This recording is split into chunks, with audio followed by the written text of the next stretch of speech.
Hey, how's it going? Vladimir Donis here. So hey, today I'm coming to you with day 8 of my 30-day video challenge. And today the thing that I want to talk about is I want to talk about choosing an audience for Facebook ads. You see, choosing an audience is very important.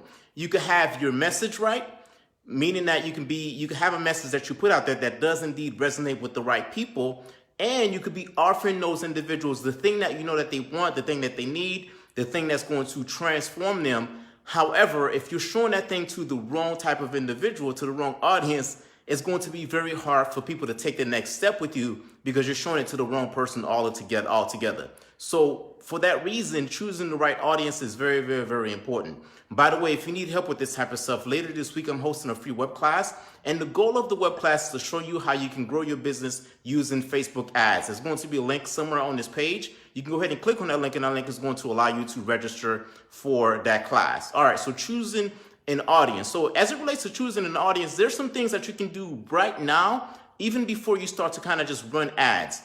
By assumption, let's just say that you're getting some traffic that's going to your site right now. You're getting some people that's engaging with your website right now.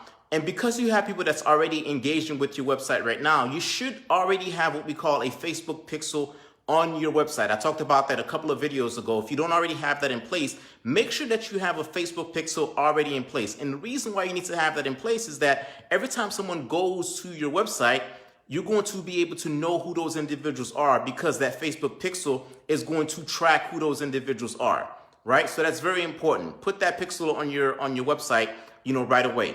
Because later down the line, you will be able to kind of just take that pixel, depending on how much data that pixel has, you'll be able to go ahead and create an audience based on those individuals that's already visited your site prior to you running any type of ads. So having that Facebook pixel is very important because you can go ahead and create what we call lookalike audience from that Facebook pixel. What other audiences can you create? Another audience that you can create is you can go ahead and create an audience based on customer file. What do I mean by customer file? Let's just say that you have emails that you've been collecting as it relates to the type of individuals that's already done business with you. You can take those emails, depending on the size of the email, you have to have a sizable amount, I think 50 or more, in order for this to work. Now, you can go ahead and take those emails, and what you do with those emails, you upload those emails inside of Facebook, inside of the Facebook platform, and you can go ahead and create a lookalike audience around the individuals that's already done business with you.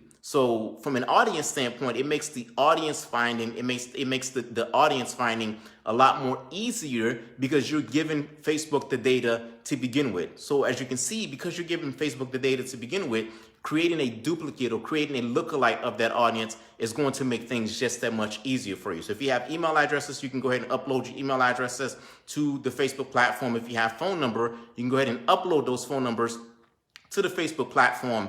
And by you doing those two different things, you can go ahead and create the lookalike audience. And when you create lookalike audience, these are people, Facebook will go out into its marketplace and find people just like those individuals, and thereby creating an audience for you, and thereby making it just that much easier for you to go ahead and find your target audience. Again, those are the things that you need to go ahead and do in order to make sure that you have those things in place. Again, if you need help with this type of stuff, later this week I'm hosting a free web class, and the goal of the web class is to show you as a business owner how you can use Facebook ads to grow your business. There's going to be a link somewhere on this page. I'm going to go ahead and leave somewhere on this page. You can go ahead and click on that link, and that link is going to allow you to join the web class. That's it for this episode. I'll catch you on the next one.